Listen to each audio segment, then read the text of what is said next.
It's Friday the 20th of October, 3111. This is Professor Penelope Carver. I'm making this log for our own records and keeping it separate from the official logs we're sending to our employer. Why? Well, I'm still concerned about working for Azimuth Biochemicals, to be honest. Obviously, we take on all sorts of contracts for a living, and this isn't our first top-secret commercial project. The rumors about this corporation... Anyway, my people can handle anything, I'm sure. Azimuth are certainly paying well for our skills. I'll give them that. And those debts of mine aren't going away by themselves.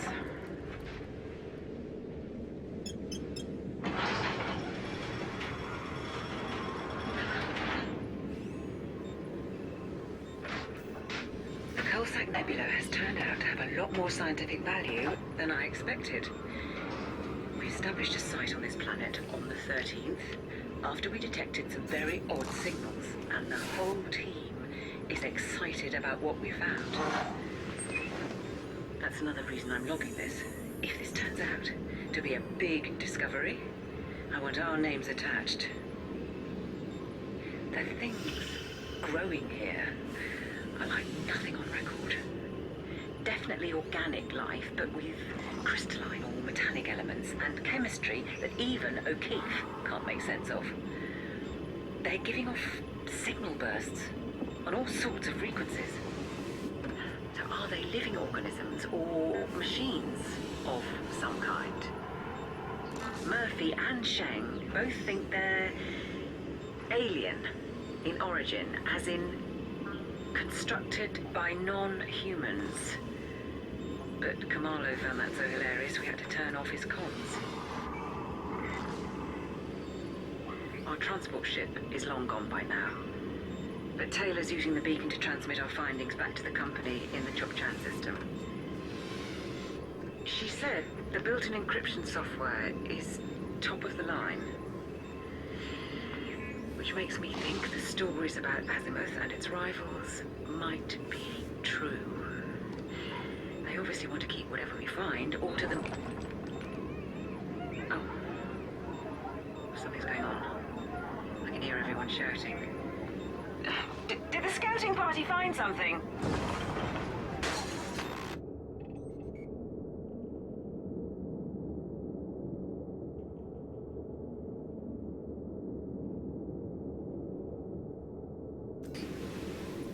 This is Professor Carver, 27th of October, 3111. Well, hopefully this log will record. Half of our equipment isn't working properly right now. Everything's changed since we found the crashed ship. For one thing, it's alien. Definitely non-human technology. I should sound more excited, I know. Every scientist's dream, isn't it? But something about this just feels wrong. I know the others feel the same. Even Kamalo isn't smiling anymore. We're still mostly in the dark about the object we retrieved from inside the wreckage. Is it the pilot, or the cargo, or maybe some organic component of the ship itself? It seems totally inert. But we've had electromagnetic interference all over the base since we brought it back. And that can't be a coincidence. Storing it has caused problems.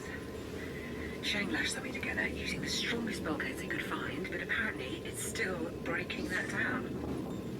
The equipment failures meant O'Keefe couldn't fully analyze its chemical structure, making him so angry that he actually attacked Kamalo for telling him to calm down.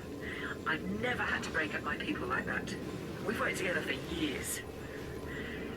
It's Murphy I'm most worried about, though. He can't tear himself away from those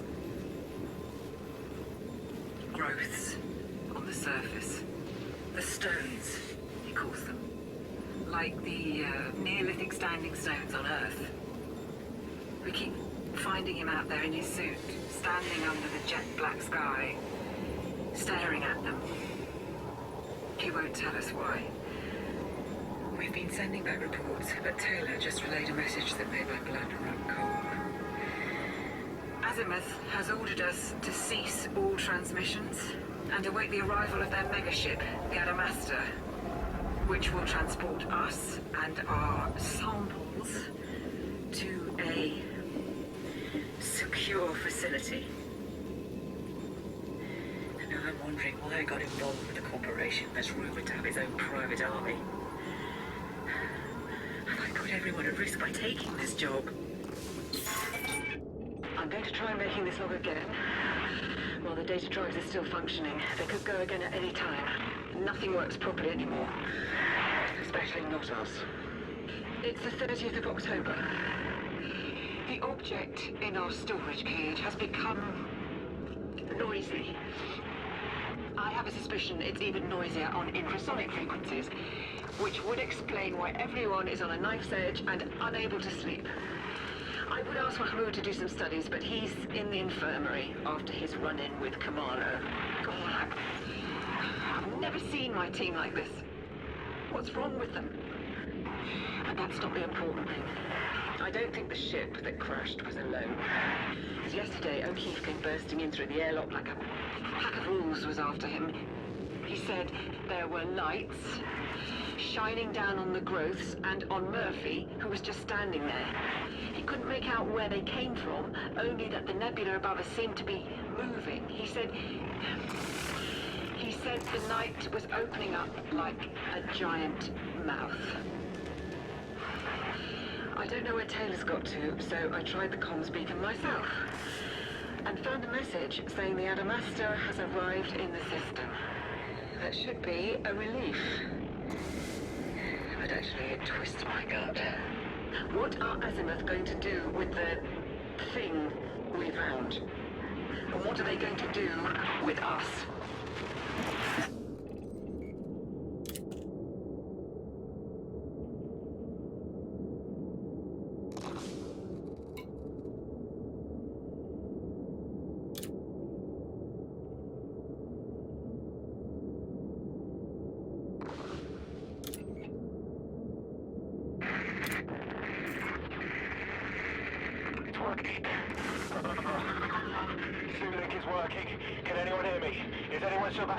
This is... God, I remember. I'm not... Dominic Murphy. That's who I am, yes.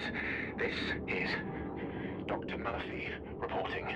I'm a geologist, part of Professor Carver's planetary survey team, but I think they're all dead. I was out here with the stones when the Sidewinders arrived. I watched them come down like birds with broken wings and lights flickering on and off, just like the base had been for days. There were soldiers everywhere with rifles and armored suits. I think they loaded the cage onto one of the ships, which took off again, just about. And then a few of the soldiers. I saw the flashes inside the buildings. Gunfire. Yeah, something exploded. The main comms relay, I think. But then came more lights. Strange lights, like that rippled like snakes, and darkness again, opening up in the sky. They tried to get away on foot. Running out to where I was hiding, and I thought he'd see me. And they were all flying up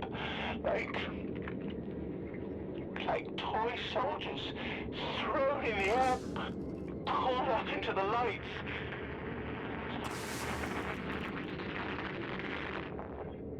Now it's just us.